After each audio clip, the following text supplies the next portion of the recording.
Hello, listeners. We have a lovely guest today. I had the pleasure of working with Angela Santiago, CEO and co-founder of the Little Potato Company back in 2017 to 2020. I was part of the innovation marketing team. You were. Angela, thank you so much for Oh, being Laura and here with us Christine, I am today. so glad to be here. That's awesome. I love Lovely. it. I love it. Well, you know what? We're just gonna jump right in. Could you tell us a little bit about yourself, your passions, and your journey into building the Little Potato Company? Oh, wow. So, I will take a moment to say that it was 30 years ago this year. So we're celebrating our 30th anniversary. Wow. And yeah, Wow. and it certainly didn't come with that intent as I think most entrepreneurs that start a business here not thinking, oh, 30 years from now. So I'm very grateful that we have made it this long. Uh, so I started it with my father, and I will say reluctantly. There is a story behind the reluctancy of me um, getting into this business. A couple of reasons. I didn't study agriculture or anything like that. I was a poli-sci major with a history minor, and so I clearly had some other plans for myself. I was met with, and both my parents are very serial entrepreneurs, but I was met with another idea my father had, one among many that he has, and he's 81 now, and he still comes up with new ideas Amazing. to grow little potatoes. And this kind of came from a love that he had when he was a little boy in the Netherlands, and Dutch culture has a lot of potatoes in its diet. And so he reminisced about these small little potatoes that he picked off the field, and this would be the special meal that they would be part of a special meal that the family would have. Um, and so he had overheard some gentlemen speaking in his native tongue, and they were talking about small potatoes. They were potato farmers that were growing big potatoes, and they were also talking about these small potatoes. So my dad thought, well, why don't we try and actually grow these small? So he came to me with the idea, and I I just finished university. I was going to go do something else, but I thought I'd help him start this, and then I'd go off and do something on my own. But that didn't happen, and I am very grateful that I didn't. I uh, I think more the question for me is why did I stay? And so one is I love the mechanisms of business, regardless of what industry you're in or category you're in. I love how all the pieces of business have to work together in order to bring a product to market. So I was fascinated by that. I also really loved being in the food industry. There's something special about being part of making food that's really good for people. And that is so like fundamental to our survival. And I also then also fell in love with working with great people, building teams, and creating things. Even though we didn't make the potato, we created a category, and that is super fun. So that's sort of been my journey. So it's really started. If anybody's like read a little bit about the company, it did start off with washing the potatoes in a bathtub, and that's a very true story. Amazing. And then we moved to this like little washer barrel, and then as we've moved from there, I'll fast forward. We now have 3 facilities in North America that serve Canada, U.S., and Mexico. About a little over 500 employees, and we grow probably 250 million, 280 million pounds of potatoes every year. So it's Wow. yeah, it from a 1 acre test plot I know. to washing them in a bathtub to this. I mean, it did take 30 years, but nonetheless, sort of that's been my journey. And then along the way, I've had the absolute pleasure of, getting married and having 4 incredible children who are now contemplating and or entering the business. So that's a whole other journey for me. Yeah. Um, Amazing. so yeah, that I would say that would be, and I still find a lot of love and joy in being in the business. Even 30 years later, I still find a lot of things to be excited about and be creative about. So Yeah. So Whoa. What a great journey. And I know. this is amazing. And I haven't, it's one of those things where you see products in the market, right? And often we Yeah. don't know the full story behind it. And I think to hear about, especially the early days, and also growing something with your father and having this as a family business, I think there's a lot of special pieces to that. And I'm so Yeah. curious. Early days, what did testing the market look like? You mentioned washing the potatoes in a bathtub, Yep. Mhm. taking it off, and then, Yeah. where to next? And having that test plot, like, how did you get that customer validation? Yeah, so I mean, that's the piece, we all do. Okay, we think we have a great idea. Now, do other people think we have a great idea? So we went to a couple of farmers markets, tested out a few food service and delis, all within the Edmonton area, which is where we started. And we got a lot of positive positive feedback, and not all. So I will also comment there were a lot of delis that said, "No, I don't think so," or a lot of chefs that thought, "I don't think so." So it was the few good, really good breaks that we had, like the Fairmont Banff Springs Hotel chef said, "Love it." That was sort of our first food service sell. And then a local retailer who brought the product home. And I found this out years later, which is always interesting, which I'm it's always the stories in behind the curtain that are often so fascinating on how things get listed. Mhm. So that was a very local retailer, brought the product, met in the stairway, didn't even make it into the office, and they brought their product home. They brought the product home, and the wife said to the buyer, "You've got to list this. This is great product." And so that's how it kind of. So all those little stories that happen, I find out many years later that's how it happened. But I'll say, um, so that was. I would say those were the sort of the big pieces that I would say in the beginning that were like, yeah, okay, you've got a product that people want. Yeah. Didn't know how far that would go, Mhm. but you just need a couple good positive nods to keep you going. Yeah, Yeah, absolutely. I remember when I first started at Little Potato, I got the crash course of Potato 101, and I didn't Mhm. like coming from CPG, you worked with the yeah, finished product. You're not working with a raw material, a plant.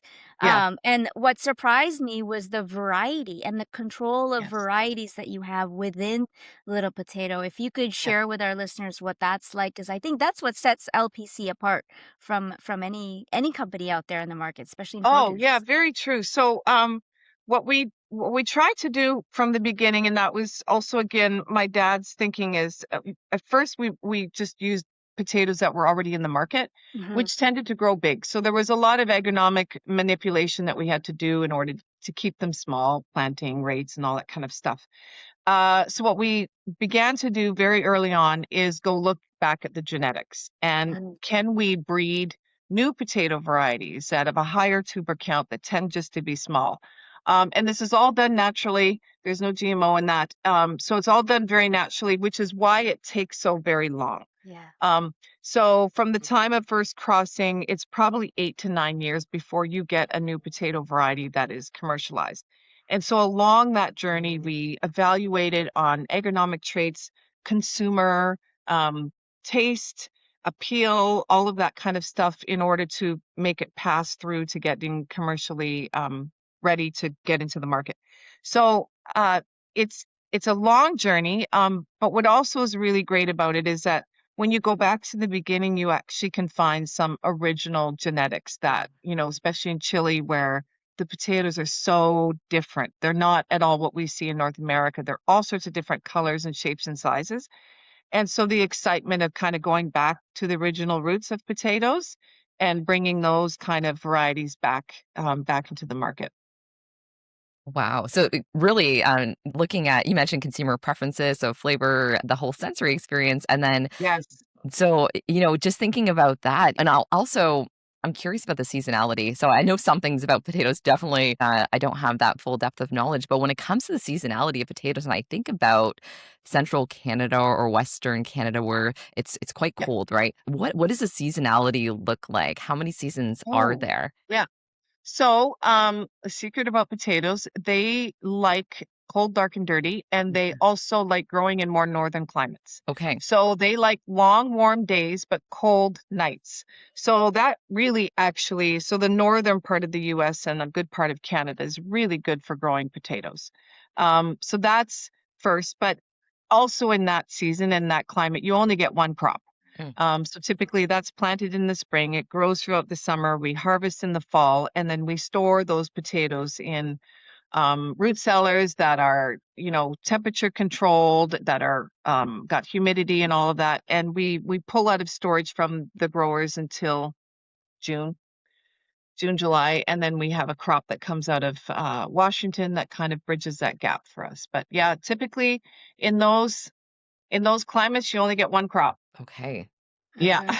And you got to make it last. Got to make it last, and and get the volumes, and Yeah. no, that makes sense.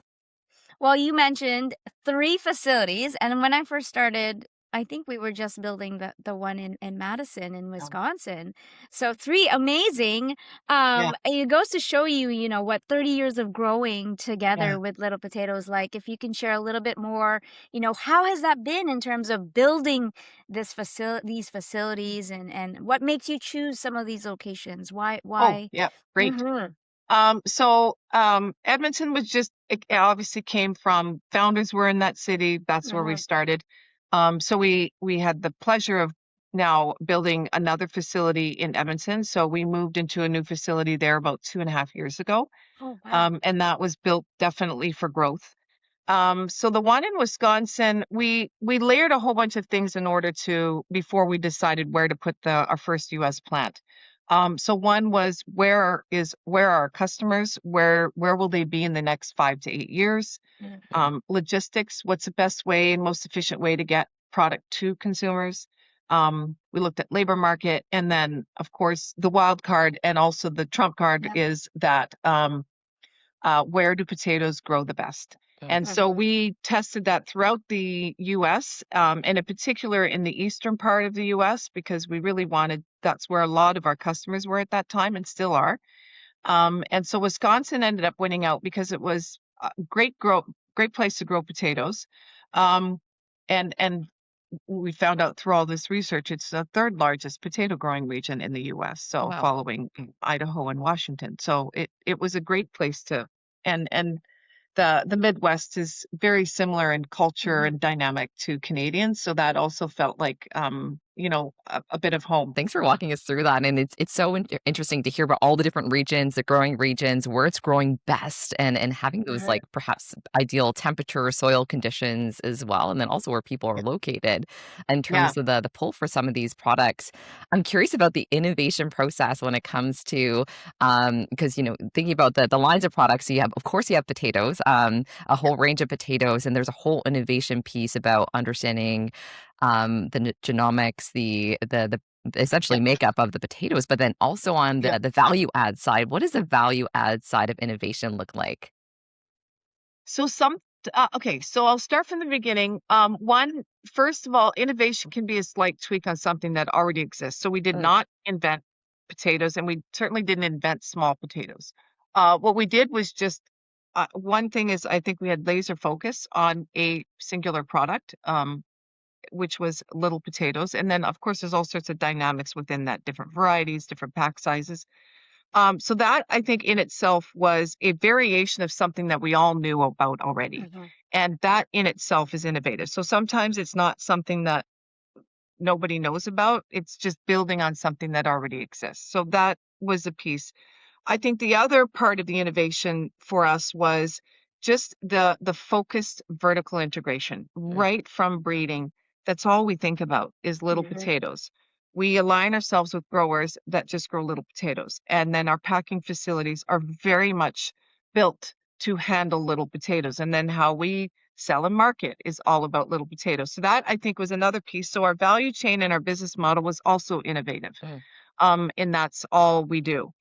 So then the other pieces out of that, well, how do we make this even more convenient? And how do we position our brand in the market that is very commodified?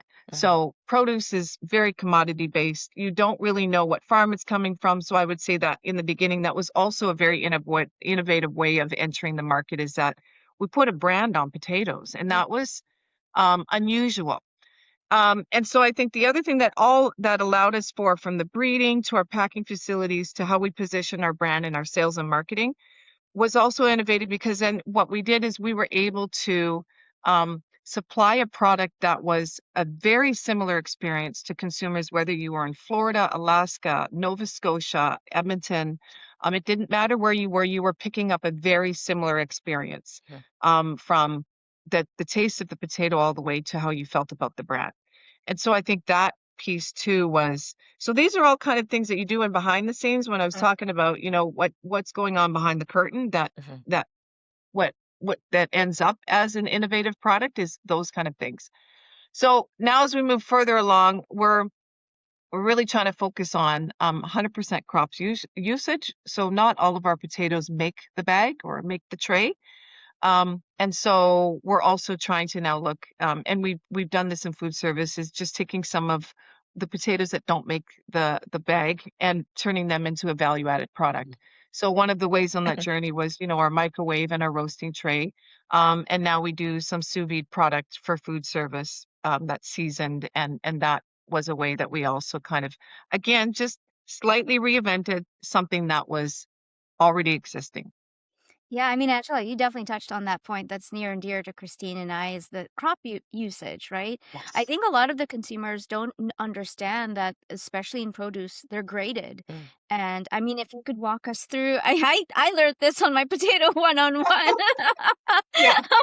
The A's and the B's. And, Yes. I Yeah. mean, even in harvesting, Yep. there's potatoes left on the field because it needs to Yep. hit grade. So, Yep. yeah, absolutely. If you can share just a touch on Sure. what that's like. So a high level, on average, I would say about 3/4 of a crop ends up in a package that goes onto retail shelves. So some of these are still really good potatoes, but they're oversized, so they're not a creamer potato. They go into a different market.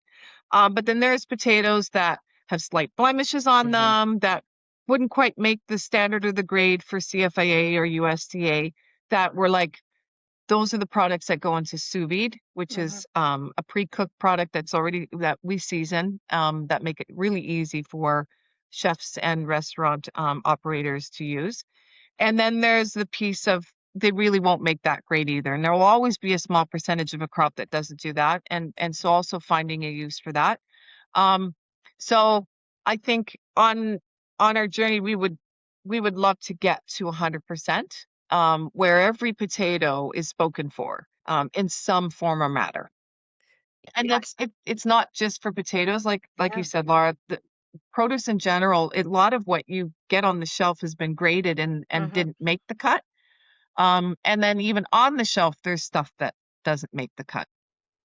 Yeah, Yeah. big time. Yeah. And it's this whole, it goes throughout the entire stream as well, from growing to all the way to the hands of the consumers also. It's that responsibility that kind of gets pulled through all the way to the end, because we think about how much stuff is also left in refrigerators or at the food service level as well. Yeah, So even in our own home. in our own Yes. homes, exactly. Yeah. And I think this is such an interesting area, because when was that moment where you're like, okay, we have X amount, let's start to really think about utilizing it in different pathways, say sous vide to other applications, perhaps for food service?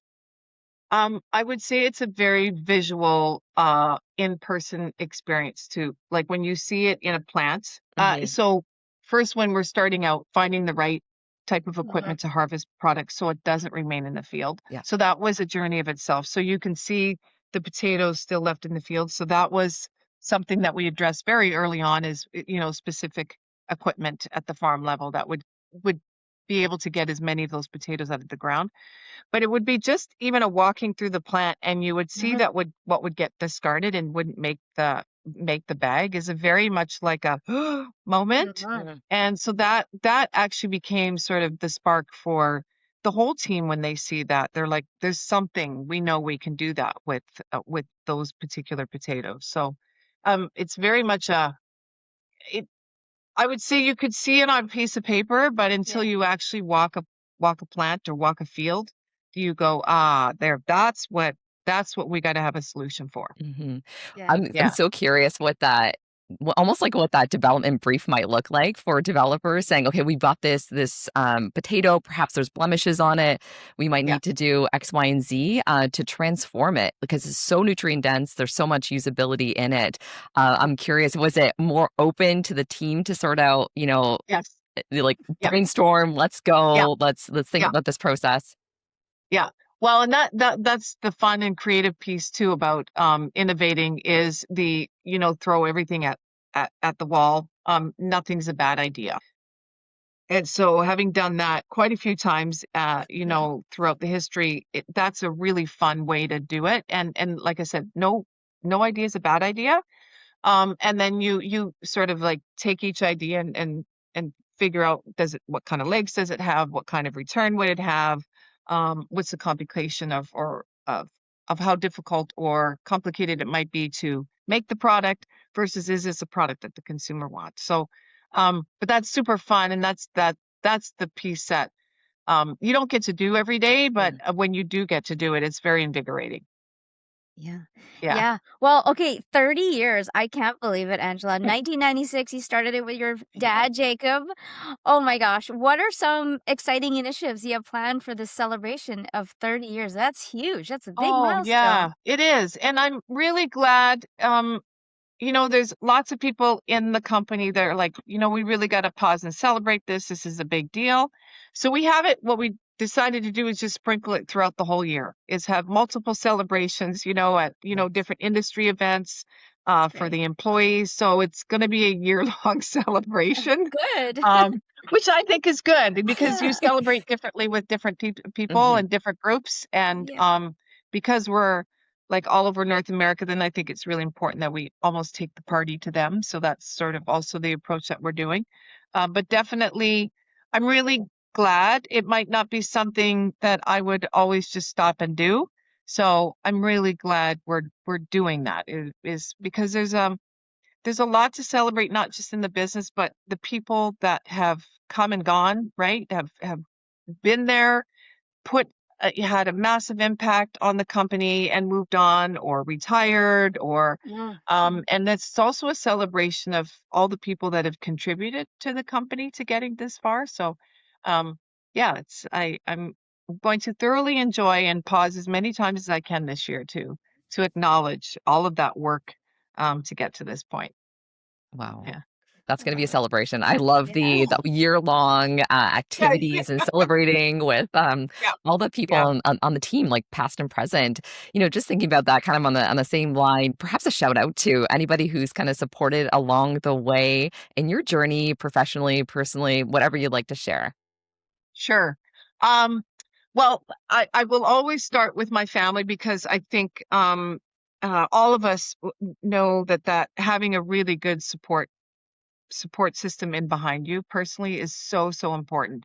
The people that, dust you off and put you back in the game. Mm, I think, and also um, know you really intimately where they can, give you the hug at the end of a hard day. So I will always say that definitely my parents, my brothers, my kids have been this incredible supportive team for me that's outside of Little Potato Company. Uh, then I would say I made it very intentful on my part to join peer groups. mhm, So Mm. whether it's EO, YPO, um, I have an advisory board.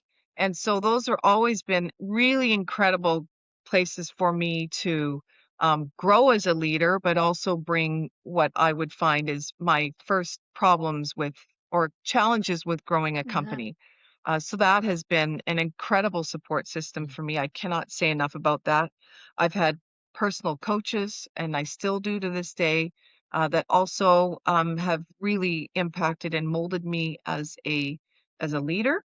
And then just the people I choose and who choose to work with me day in day out have been an incredible support system, but also an incredible a recipe ingredient to a recipe of growing a great company. So Yeah. I would instead of people's names, I would Yeah. definitely bucket them in I would say, yeah, really important pillars that have really held me up over the last 30 years. oh.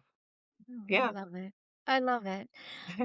Well, we are at the end of our episodes, but we have two more questions that we love Okay. to ask our guests. So, question from the previous guest. Yes. Christine, do you want to ask the question? Yes. Okay. This question is coming in from Chef Steph from episode 69. So Chef Steph Barlick, and her question to the next guest is, "What dish brings you home?" Oh, two. Two. Oh, One, a very traditional one, is a roast. Ooh. A very Dutch roast with certain spices that I will put our potatoes in with. That is it. I probably cannot get away with not doing that at Christmas or Thanksgiving. Like there would be a riot if I didn't do that. So that would be so, so it's my tradition, but it's also now the kids' tradition that is, Oh. and my family's tradition. That's a roast. But I would say the other very simple one is just what also grounds me or takes me home, and this would be something my mom did, was she would take leftover potatoes, slice them, pan fry them with a fried egg, sliced tomato. Ooh. And every time I have that, I just feel very nurtured. Yum. Aw. Yeah. Yeah. Yum for That's a both. very simple one. Yeah. I love the So intensity if good. you don't make it. The certain I know. yeah, that's beautiful though. Now it's embedded in Yeah. what people just love, Yeah. especially family members. That's really Yeah. special. Yeah, I thanks for love Yeah. it. sharing. Yeah. Well, it's your turn. Not knowing who our next guest is. Right. Okay. So my question for the next guest is, name 3 characteristics that you have noted in your career that make a great leader. Ooh, Love it. that's really good. Okay, I love it. I love it. Do you We have have, 3 off the top from your yeah. perspective? Yeah. One would be resilience is always trying to find another way to get something done. Okay. Because you will always be met with challenges or things that don't work out. So being able to pick yourself up and find another way of doing it. So resilience, I look for sure. Yeah. A really great listener, one that is very curious and is actually really motivated and wants to hear the perspectives and opinions of other people. And the thing I'll always tell leaders is, one is, you already know your opinion. You know it. It's up here. Your job as a leader is to bring out and make create a safe space for people where they can also bring their thoughts and perspectives and opinions to something. And I think the third one is just it's care. I really look for this in leaders. I love to see it in leaders. Are you kind? And are you caring to the people that you lead? I think is so important, because I think when people feel seen, heard, and cared for, I think they're unstoppable. Oh, Angela, what a joy. We've had such a good time today. Thank you so much for Oh, joining thank you us. for inviting me. I Yeah. love this. Yes. Yeah. And Thank you. Angela, if for our listeners who want to learn more or maybe get a hold of you or even like reach out to the team at Little Potato, how can our listeners learn more? So there is, obviously, our website is really great. And there is a way to contact the company that way. I think it's info@littlepotatoes.com. So if there is one that comes straight to me, they will always send it straight to me. So that is one way of Perfect. doing it. But our team is really good at responding as well to any consumer questions or concerns. So yeah. Amazing. Thank you. Thank you. Thank you. Awesome. Thank you. And And scene. scene.